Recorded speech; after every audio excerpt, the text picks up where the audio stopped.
प्रसंग चल रहा है।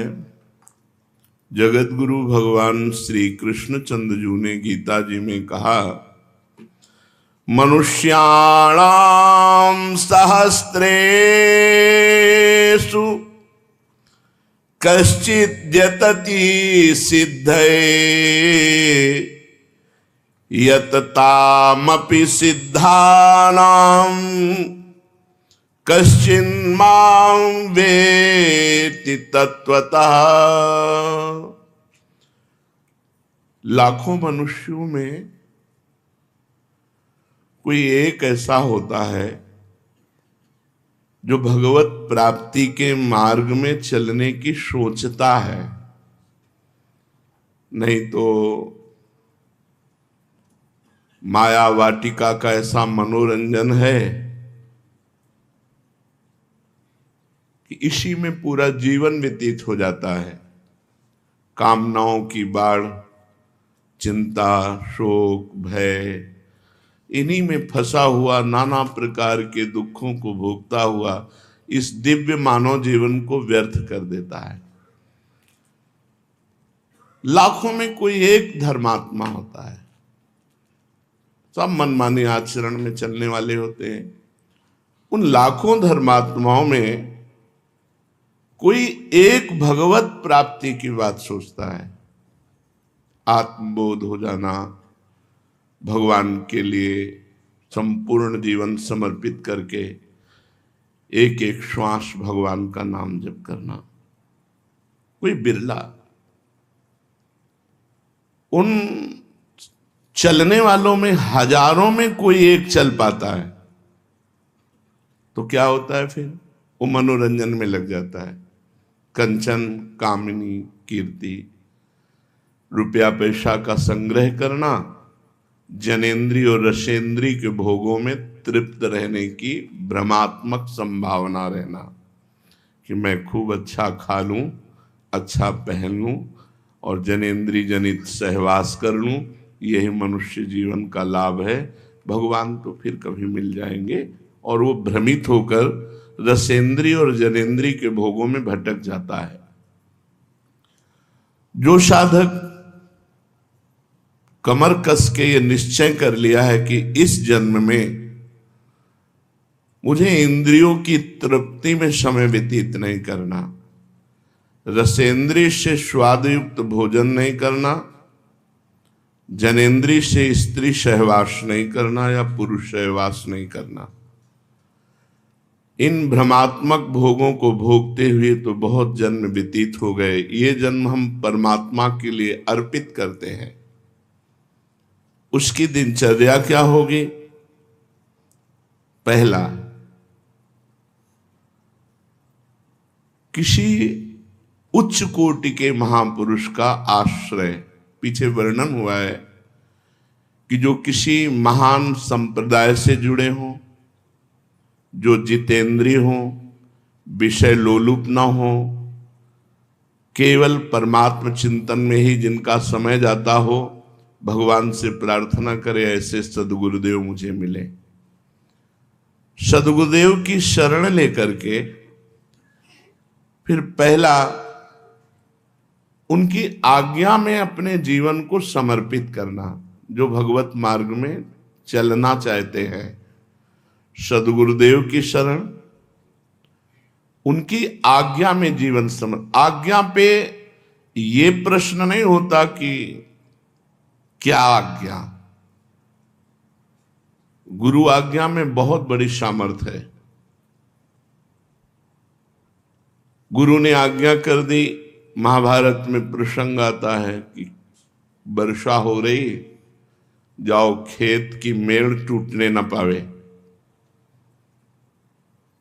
गए, बहुत संभालने की कोशिश की, मेड़ टूट गई, तो उसी मेड़ के स्थान में अपने शरीर को रख दिया। प्रातः काल हुआ, शिष्य वापस नहीं आए, गुरुदेव गए, आवाज लगाई, उनका गुरुदेव मैं यहां हूं। उनका बेटा तुम मेरी आज्ञा के लिए स्वयं मेड़ बन करके लेट गए। बोले गुरुदेव पानी संभल नहीं रहा था। और आपकी आज्ञा पालन करने में यदि हमारे प्राण भी चले जाएं तो उनका जाओ चारों वेद तुम्हारे हृदय में स्फुरित हो जाए। गुरु कृपा ही केवलम। हम साधन तो निमित्त मानते हैं, कृपा को विशेष मानते हैं। गुरु कृपा से ही शिष्य का साधन संपूर्ण सिद्धावस्था तक पहुंचता है। अगर साधक अभिमान कर ले तो भ्रष्ट हो जाएगा, वो सिद्धावस्था तक नहीं पहुंच सकता। साधन की सिद्धावस्था गुरु की अधीनता है। जो सोचे कि हमने गुरु मंत्र ले लिया, गुरु से उपदेश ले लिया, अब गुरु की क्या आवश्यकता है, अब तो हम साधना करें, साधना करके भगवत प्राप्ति कर ले, असंभव। पीछे चर्चा में कहा गया था जैसे जल के संयोग से कमल पुष्ट होता है और जब सूर्य उदय होता है तो खिल जाता है। सूर्य है गुरुदेव और जल का संयोग है उनकी आज्ञा, और हम हैं कमल। अगर हम उनकी आज्ञा के संयोग में बने रहे तो उनके प्रकाश से हम खिल जाएंगे, हम भगवत आनंद में डूब जाएंगे। और यदि गुरुदेव की आज्ञा रूपी जल संग का त्याग कर दे तो उसी तेज से वो कमल भस्म हो जाएगा। जो गुरु की अवज्ञा कर देगा उसकी साधना कितनी भी उच्च कोटि की हो, वो कभी सिद्ध पुरुष नहीं हो सकता, कभी भगवत साक्षात्कार नहीं कर सकता, कभी आनंद का अनुभव नहीं कर सकता। इसलिए गुरुदेव की अधीनता, उनके वाक्य को ही वेद वाक्य मानना। ध्यान मूलम गुरु मूर्ति, पूजा मूलम गुरु पदम, मंत्र मूलम गुरु वाक्यम, मोक्ष मूलम गुरु कृपा। मंत्र का मूल गुरु के वाक्य है और मोक्ष का मूल गुरु की कृपा है। गुरुदेव मनुष्य हैं ऐसा अधम साधक मानता है, गुरुदेव अच्छे संत हैं ये मध्यम साधक मानता है, और गुरुर् ब्रह्मा गुरुर्विष्णु गुरुर्देव महेश्वरा गुरु साक्षात परब्रह्म तस्मै श्री गुरुवे नमः, ये उत्तम साधक का लक्षण है कि जो परब्रह्म सामने हमारे बैठे हुए हैं, हमें और कोई अनुभूति नहीं करनी, हमारे गुरुदेव परब्रह्म है, उनके वाक्य ही वेद है, उनकी आज्ञा का पालन ही साधना है और उनकी प्रसन्नता ही सिद्धावस्था है। अब उस साधक को अपनी दिनचर्या बनानी चाहिए, नित्य स्वाध्याय होना चाहिए। वेदो नित्य मधीयताम, शास्त्र आज्ञा करता है वेदो नित्य मधीयताम, वेदों का नित्य स्वाध्याय होना चाहिए साधक को। अब जो संस्कृत नहीं पढ़े तो वेदों तक कैसे पहुंच सकते हैं? तो वेदों को ब्रह्म ऋषियों ने हिंदी शब्दों में भी अपने अपने वाक्यों में भी बोला है, तो वेद वाक्य ही है। संतों की वाणी का रोज स्वाध्याय करना, सत्संग सुनना, शास्त्रों का स्वाध्याय करना, जैसे श्रीमद् भगवत गीता जी है, श्रीमद् भागवत जी हैं, बहुत सरल भाषा में गोस्वामी तुलसीदास जी ने रामचरितमानस है, और बड़े बड़े महापुरुषों के वचन हैं। वो सब जब एक धरा है, उस स्थिति में जब महापुरुष पहुंचते हैं तो सबके वाक्य एक ही जैसे मिलते हैं। शब्दावली अलग हो सकती है, भाषा अलग हो सकती है, लेकिन स्थिति सब में एक ही हमने पाई। चाहे वो गुरुवाणी जी हो, चाहे महावीर स्वामी के वचन हो, चाहे वो आद्य गुरु भगवान शंकराचार्य के वचन हो, सब उसी परमात्म तत्व की स्थिति में पहुंचे हुए महापुरुष उसी का वर्णन करते हैं। सब महापुरुषों का एक ही सार विषय है, शरीर का राग मिट जाना, इंद्रियों को वश में कर लेना, मन को परमात्मा में लगा लेना, हो गई परमात्मा प्राप्ति। विषयों में लगा हुआ मन बंधन का कारण है और परमात्मा में लगा हुआ मन मोक्ष का कारण है। तो साधक की दिनचर्या में वेदो नित्य मधीयताम, शास्त्र का स्वाध्याय नित्य होना चाहिए। जैसे अपनी वाणी है श्रीमद् चतुरासी जी 42 लीला, ये जो भगवत लीलाओं का गायन करने वाले हैं, इनका तो गायन किया ही जाए, लेकिन सिद्धांत जरूर पढ़ा जाए। अगर सिद्धांत जीवन में नहीं है तो आप लीला गायन करके, नाम जप करके, वैराग्य धारण करके भी भोगों में भ्रष्ट हो जाएंगे। सिद्धांत तो वो मेड़ है जो साधक को फूटने नहीं देती, बहने नहीं देती, भ्रष्ट नहीं होने देती। सिद्धांत समझ लेना चाहिए। बिल्कुल एक श्लोक में हरिवंश महाप्रभु सिद्धांत का वर्णन, एक दोहे को मान लो तो उसी से काम चल जाएगा।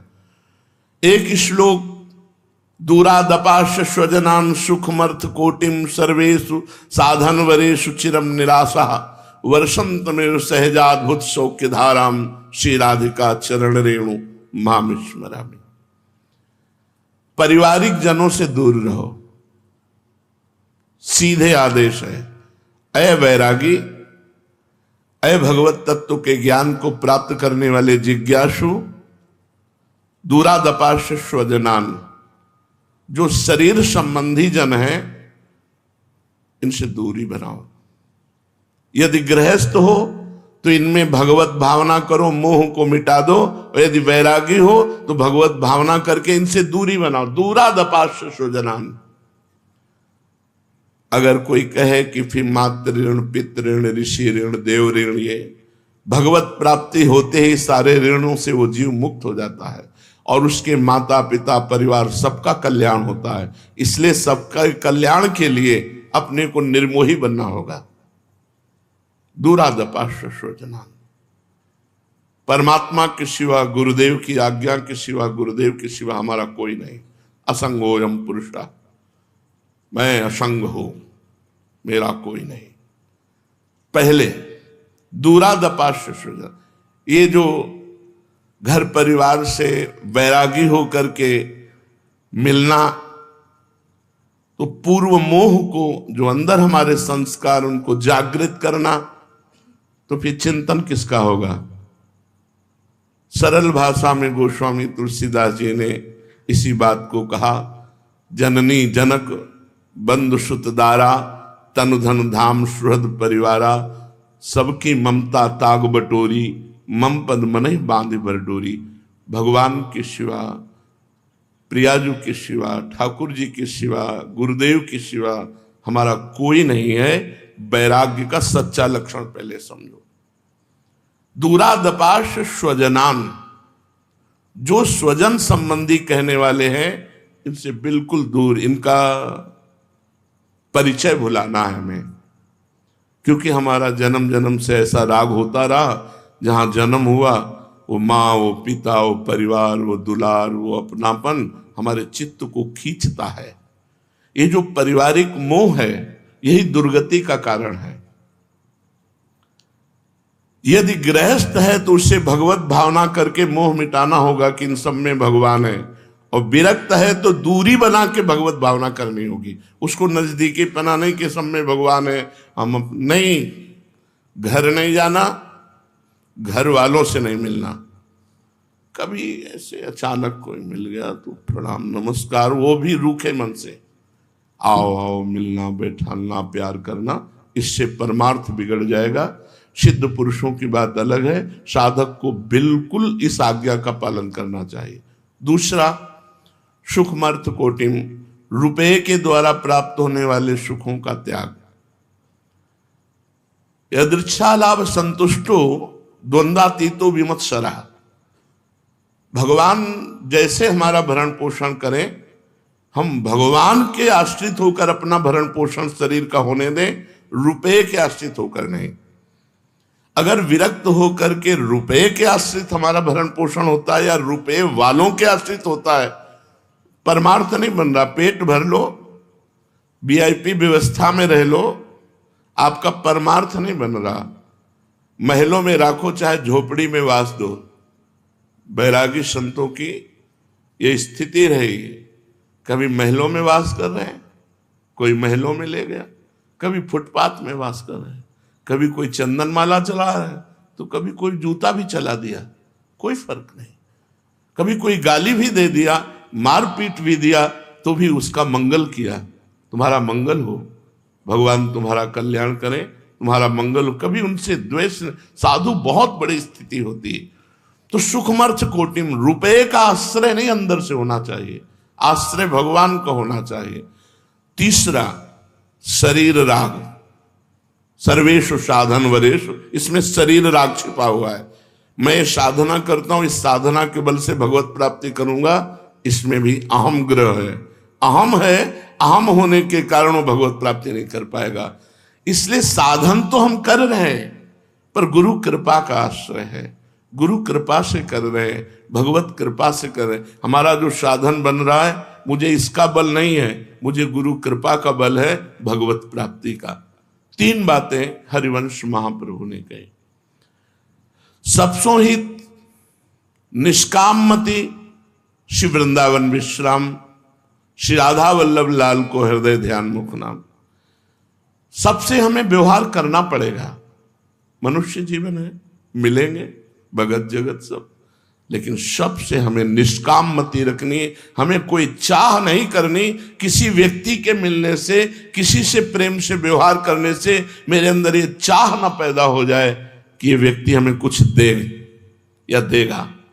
ऐसा हमारा व्यवहार नहीं होना चाहिए यदि भगवत प्राप्ति करनी है। सबसो हित, लेकिन निष्काम मति, सब जीवन सो प्रीति, व्यवहार में सबसे प्रेम व्यवहार से बोलेंगे, लेकिन रीति निभात आपनी, हमारी रीति है, हम तुमसे कोई चाह नहीं करेंगे, अचाह होकर व्यवहार करना।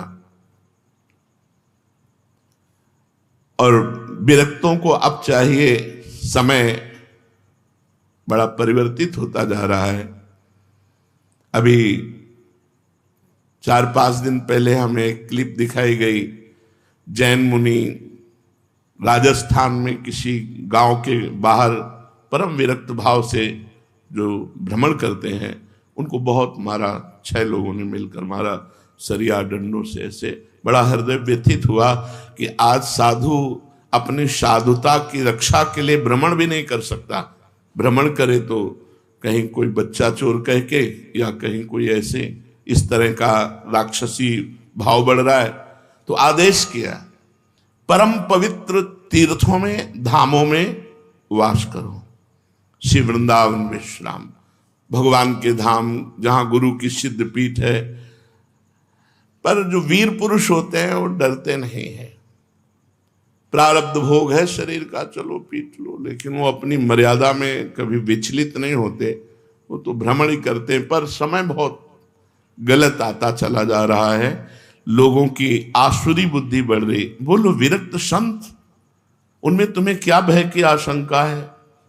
जो कोमल स्वभाव करुणा में जगत मंगल के लिए पद यात्रा कर रहे हैं, उनके चरण धूलि माथे पे लगावे जिससे मंगल हो। और नौजवान 6 लोगों ने मिलकर के डंडे से मारा।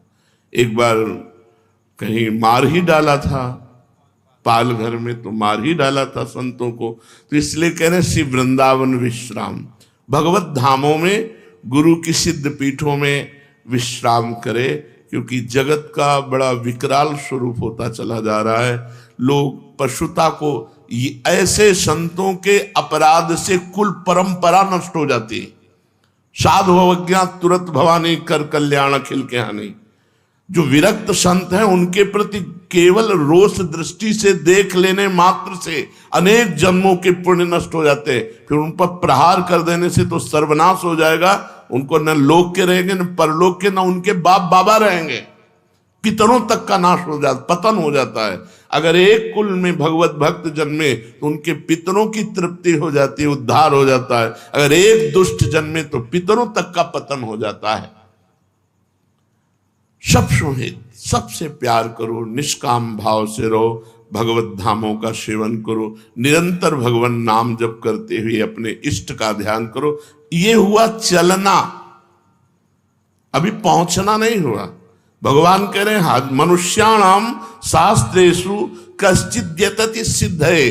सिद्ध के मार्ग में कोई बिरला ही चलता है जो बिल्कुल शास्त्र की आज्ञा के अनुसार, गुरु की आज्ञा के अनुसार चलता है। भगवान के नाम का कीर्तन करना, भगवान के श्री विग्रह के सामने नृत्य करना, जोर जोर से भगवान को एकांत में पुकारना, बड़े महापुरुषों का संग करना। साधु संग बहुत सोच समझ के करे। हमको उपदेशक तो लाखों मिल सकते हैं, लेकिन साधु मिलना कठिन मिल रहा है। इसलिए कभी आज तक संग नहीं किया। प्रवचन हो रहे दूर से सुन लिया, कभी संग नहीं किया, आज तक किसी का संग नहीं किया। उनके वचनामृत को पकड़ा और परमार्थ पे चले। दूर से सुन लिया, भगवान की बात अगर सत्य मिल रही है तो उसे स्वीकार कर लिया, आगे बढ़े। कपटी, दंभी, पाखंडी, बहुत तरह के वेश धारण करने वालों की बढ़ोतरी होती चली जा रही। शास्त्र और गुरु आज्ञा के अनुसार चलने वाला साधु, उससे हमारा संग होना चाहिए, तभी हमको लाभ मिलेगा। हमको प्रवचनों से लाभ नहीं मिलेगा। जिसके स्वयं के आचरण पवित्र नहीं, जो कंचन कामिनी का गुलाम है, वो ब्रह्म तत्व का उपदेश करे तो कैसे अनुभव में आएगा? अनुभव में तब आता है जब स्वयं में स्थित हो और फिर वो बात कहे तो बात समझ में आती है। तो हजारों में कोई एक सिद्धों के मार्ग में चलता है, ये भगवत मार्ग में, और उन मार्ग में चलने वालों में हजारों में कोई एक सिद्ध होता है। क्यों? क्योंकि बीच में इतनी मनोहर वाटिकाएं माया फेंक देती है, उसी में मन रम जाता है। भगवान तो फिर मिल जाएंगे, अच्छा अच्छा खाने को मिल रहा है, पहनने को मिल रहा है, घोड़ा गाड़ी में चलने को मिल रहा है, रुपया पैसा है, बड़े भगत हैं, फंस गया। लक्ष्य राई के सम चलत ही होत और क्योर, एक राई के दाना के बराबर अगर चल दे अलग तो परमार्थ बहुत दूर हो जाता है। परमार्थ बिल्कुल कदम पे कदम, जैसी आज्ञा वैसा ही चलना।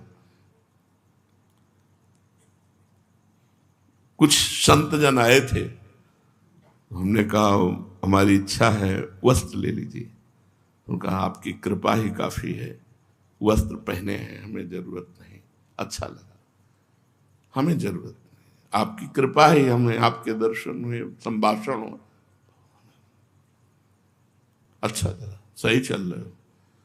जब वस्त्र शरीर में है तो हम लाद के क्या करेंगे? हमारे पास शरीर ढकने के लिए वस्त्र है, हमें नहीं चाहिए। हमारे अंदर हमारा लक्ष्य होना चाहिए। हमारा लक्ष्य वस्त्र संग्रह करना थोड़ी, रुपया संग्रह करना थोड़ी है, भोग भोगना थोड़ी है, परमात्मा अनुभूति करना है। तो भगवान कह रहे यततामपि सिद्धानाम कश्चिन्माम वेति तत्वतः। उन हजारों में यत्न करने वालों में कोई एक सिद्ध होता है, सिद्ध भगवत प्राप्त। लेकिन कठिनाइयां भी हैं, इतनी आंतरिक कठिनाइयां हैं, काम क्रोध का वेग, लोभ मोह का वेग, कुछ आनंद की अनुभूति हृदय में नहीं हो रही, अंधकार छाया हुआ है, भजन का प्रयास कर रहा है, माया अपनी तरफ आकर्षित करके उसके चिंतन को खसीट रही है। बड़ा युद्ध है, कोई छोटा मोटा नहीं, महाभारत युद्ध से भी बढ़कर युद्ध है। ये युद्ध वही जानता है जो साधक भगवत प्राप्ति के मार्ग में चल रहा है। जो बैलेंस बना के मनोरंजन कर रहे हैं उनको तो युद्ध से मतलब ही नहीं, लेकिन जो संयम से भगवत प्राप्ति के मार्ग में चल रहा है उसके हृदय में दाह पैदा होती है। वो महान तितिक्षु, कष्टों को सहने वाला, बाहरी भीतरी दोनों प्रकार के प्रहारों को सहने वाला, वो सहत सहत बाढ़े भगति गृह तनु गुरु हितगार। अब श्री भगवान कह रहे हैं मैं स्वयं तुम्हें तत्व का उपदेश करूंगा। अभी तक भगवान कभी ब्रह्म ऋषियों के मुख से उपदेश दिए, संतों के मुख से उपदेश दिए, वो भी सब यथावत हैं क्योंकि भगवान ही बोलते हैं। ये स्वयं भगवान बोल रहे हैं, जगत गुरु श्री कृष्णचंद्र जी। भगवान ने कहा था कि मैं तुम्हें ज्ञान विज्ञान के सहित तत्व का वर्णन करूंगा। अब भगवान तत्व का वर्णन कर रहे हैं। भूमिरापो नलो वायु खम मनो बुद्धिरेव च अहंकार इतीयं में भिन्ना प्रकृतिरष्टधा अपरेयमितस्त्वन्यां प्रकृतिं विद्धि में परां जीवभूतां महाबाहो येदं धार्यते जगत। पृथ्वी, जल, तेज, वायु, आकाश, मन, बुद्धि, अहंकार, 8 प्रकृति है जिसमें जीव फंसा हुआ है। भगवान कह रहे हैं ये 8 भेदों वाली मेरी अपरा प्रकृति है, और अपरा प्रकृति से बिल्कुल भिन्न एक परा प्रकृति है जिसे जीव कहते हैं। इन्हीं दोनों के द्वारा अनंत ब्रह्मांड विकसित दिखाई दे रहे हैं। पंच महाभूत, मन, बुद्धि, अहंकार, अष्टधा प्रकृति, ये अपरा है। और जो आत्मा है, आत्मा शब्द इसलिए यहां नहीं कहा गया क्योंकि भूल से देहाभिमान को स्वीकार के इसलिए उसे जीव कहा गया। जैसे कोई रिक्शा चालक हमें रोकना, बोले ए रिक्शा, वो खड़ा हो गया, क्या वो रिक्शा है? नहीं, पर उसने रिक्शे से तदात्म कर लिया है इसलिए वो रिक्शा कहने से रुक जाता है। ऐसे ही एक तरह समझो आत्मा की निंदा है जीव कहना, देहाभिमानी। जैसे रिक्शा कहना उसका अपमान है रिक्शा चालक का, पर वो समझता नहीं, वो रिक्शे में तदात्म इसलिए खड़ा हो गया। हाँ बोलिए, ए टैक्सी, वो खड़ा हो गया। यद्यपि वो अलग है, टैक्सी अलग है, ऐसे देह अलग है, ये अपरा प्रकृति है। पंचमहाभूत, मन, बुद्धि, अहंकार, ये अपरा प्रकृति है, मैं नहीं हूं। पर इतना प्यार इससे हो गया, इतना बंध गए कि हमको जीव कह दिया गया। यद्यपि हम शिव हैं, यद्यपि हम आत्म तत्व हैं, यद्यपि हम भगवत स्वरूप हैं, अपने स्वरूप को भूल करके हमें जीव कह दिया गया। क्योंकि जीव शब्द ही होता है उस जो देहाभिमानी होता है। देहाभिमान किससे हुआ? ये अष्ट प्रकृति से हम फंस गए। ये 8 बातें हैं जो हमको फंसाए हुए हैं। पंचभूतों से बना हुआ ये शरीर, और इसमें मन, बुद्धि और देहाभिमान, अहंकार, ये अष्टधा अपरा प्रकृति को भ्रम से, अपना मान लेने से, परा प्रकृति जो परमात्मा स्वरूप है वो जीव, इन दोनों से ये चराचर जगत भरा हुआ है। श्री भगवान जीव बिल्कुल समझ लो, जीव नहीं है, परमात्मा है। क्योंकि एकोहम बहुश्यामा, मैं एक बहुत रूपों में हो जाऊं तो वही परब्रह्म परमात्मा बहुत रूपों में हुआ, पर वो देहाभिमान को स्वीकार करने के कारण परमात्मा न कह के उसे जीवात्मा कहा गया। स्थूल सूक्ष्म कारण शरीर से राग करने के कारण उसे जीव कहा गया। नहीं तो सच्ची मानिए, अभी छोड़कर देखिए स्थूल सूक्ष्म कारण को, तो आप परमात्मा स्वरूप है, आप ब्रह्म स्वरूप है। श्री भगवान ने संबंध ही दुर्गति का कारण है और संबंध ही मोक्ष का कारण है। संबंध से संबंध मिटाना है, गुरु संबंध से जगत का संबंध मिटा देना है, और गुरु मंत्र के संबंध से देह चिंतन छोड़ देना है। गुरु संबंध से जगत संबंध मिटा देना, गुरुदेव के सिवा मेरा अकेले, और गुरुदेव के मंत्र में इतना चिंतन में तल्लीन हो जाना है कि देह चिंतन छोड़ देना है और फिर अचिंत गति को प्राप्त हो जाना है। ये 8 में फंसे हुए, चराचर जगत इसी 8 में फंसा हुआ है। तीनों लोक, 14 भुवन, जड़ चेतन, स्थावर जंगम, थलचर, जलचर, नभचर, जरायु, अंडज, स्वेदज, उद्भिद, सात्विक, राजस, तामस, मनुष्य, देवता, पितर, गंधर्व, पशु, पक्षी, कीट, पतंगा, भूत, प्रेत, पिशाच, सब ये 2 में, अपरा और परा प्रकृति। पंचभूत, मन, बुद्धि, अहंकार, इसी में आसक्त होकर के आत्म तत्व अपने को भ्रमित मान करके मैं स्त्री, मैं पुरुष, मैं जड़, मैं चैतन्य, और अनंत जन्मों से भटकाव चला आ रहा है। श्री भगवान एतद्योनीनि भूतानि सर्वाणीत्युपधारय अहम कृष्णस्य जगतः प्रभवः प्रलयस्तथा। संपूर्ण प्राणियों के उत्पन्न होने में ये दो ही बातें हैं, अपरा और परा प्रकृति। प्रकृति कह दिया गया वह आत्म तत्व को, क्योंकि प्रकृति से आसक्त हो गया तो प्रकृति कह दिया गया। रिक्शा में तदात्म हो गया तो रिक्शा कह दिया गया, नहीं तो परमात्म स्वरूप है। आगे के श्लोक में भगवान वर्णन करेंगे इस बात को। अपरा और परा, इन दोनों प्रकृतियों के संयोग का ही कारण तुम समझो ये संपूर्ण जगत। अगर इस संयोग को मिटा दे तो महात्मा, और संयोग में फंसा रहा तो वही दुरात्मा। कोई इसलिए असंगोहम पुरुषा, असंग, देह से असंग, देह संबंधों से असंग, जगत से असंग। ये भगवत प्राप्ति कोई रसगुल्ला तो है नहीं कि ऐसे मुख में धरो। अतिशय रगड़ करे जो कोई प्रगट अनल चंदनती हुई। इस जड़ चैतन्य की ग्रंथि का भेदन करना बहुत कठिन, यद्यपि गांठ ही नहीं लगी। बड़ा आश्चर्य है, जड़ चेतन ही ग्रंथि पड़ गई, यद्यपि मृषा छूटति कठिनाई। तो एतद्योनि भूतानि सर्वाणि इत्युपधारे, इन्हीं दो से अनंत ब्रह्मांड भरे हुए हैं। भगवान कह रहे हैं इस जगत का प्रभव भी मैं हूं और प्रलय भी मैं हूं। मैं ही अपने आप से अपने आप को सृजन करता हूं, अपने आप से अपने आप का पालन करता हूं और अपने आप से अपना लय कर लेता हूं, संहार कर लेता हूं।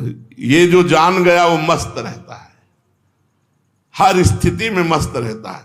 एक जगह यज्ञ हो रही, एक जगह संहार लीला हो रही, मध्य से वो जा रहा है, न इधर हर्ष है न उधर शोक है, क्योंकि देख रहा है वो अपने आप से अपने आप का सृजन करता है और अपने आप से अपने आप का पालन करता है और अपने आप से अपना आप का संहार कर लेता है। इसलिए भगवान आगे के श्लोक में कहा, मत्तः परतरम नान्यत् किंचिदस्ति धनंजय, मयि सर्वमिदं प्रोतम सूत्रे मणिगणाइव।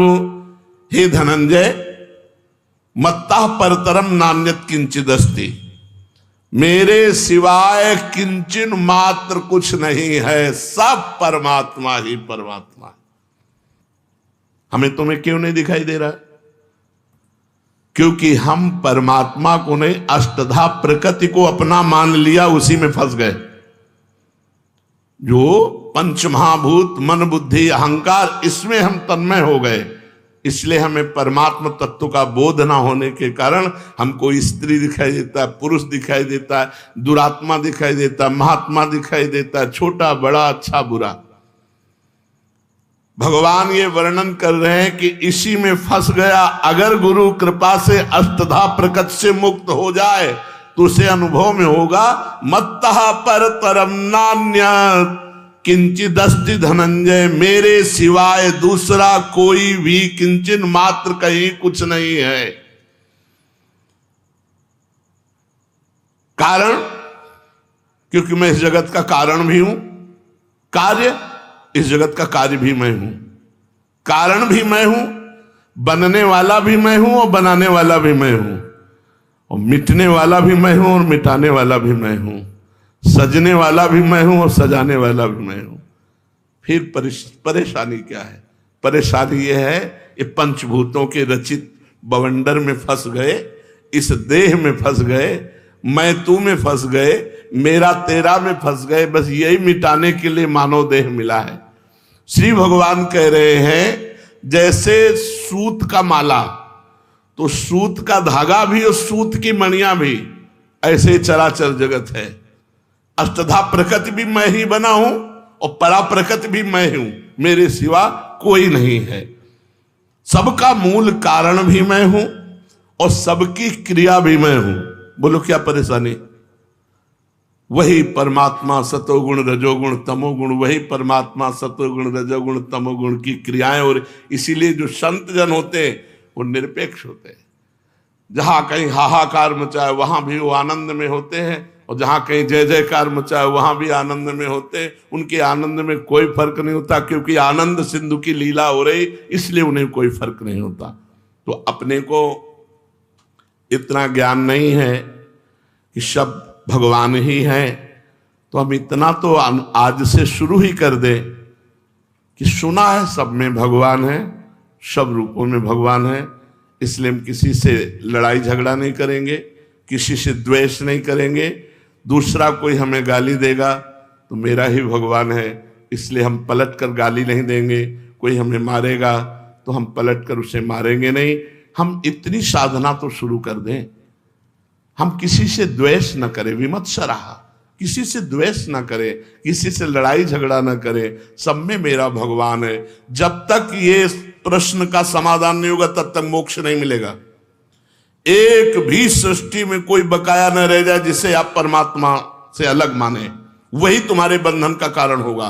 सर्वम खलमिदम ब्रह्मणे नानास्ति किंचन, सब कुछ परमात्मा ही है, ये स्वयं परमात्मा बोले। मत्ता परतरम नान्यत किंचिदस्ति धनंजय, मेरे सिवाय जगत में किंचन मात्र भी कुछ नहीं है, और हमको यही सिद्ध करना है। जो सिद्ध पुरुष हुए हैं उन्होंने सारे जगत में अपने इष्ट को देखा। जैसे गोस्वामी तुलसीदास जी कह रहे, श्री राम में सब जग जानी। उपनिषद तत्वदर्शी महापुरुष कह रहे हैं, ईशावास्यमिदं सर्वम यत् किंचे जगत्याम जगत, जगत का एक कण भी ऐसा नहीं जिसमें ईश्वर ना विराजमान हो। यही हमें सिद्ध करना है। भगवान कह रहे हजारों में कोई एक सिद्ध करता है, तो जिसे इसे यहां हजारों में कह रहे हैं उसी को पीछे कहा, बहुनाम जन्मनावंते ज्ञानवान माम प्रपद्यते वासुदेवास्वरमित्सा महात्मा सुदुर्लभा, सब जगह वासुदेव हैं। जब तक ये बात नहीं सिद्ध होगी तब तक आपकी जीवन यात्रा अधूरी मानी जाएगी, साधना अधूरी मानी जाएगी। हमारे हरिवंश महाप्रभु कहते हैं, ये क्रूरा अपि पापिनो न च सताम संभाष्य दृश्याश्चे सर्वान वस्तुतया निरीक्ष परम स्वाराध्य बुद्धिर्मम। जो दुष्ट हैं, पापी हैं, नीच हैं, वो भी मेरे साक्षात इष्ट देव हैं।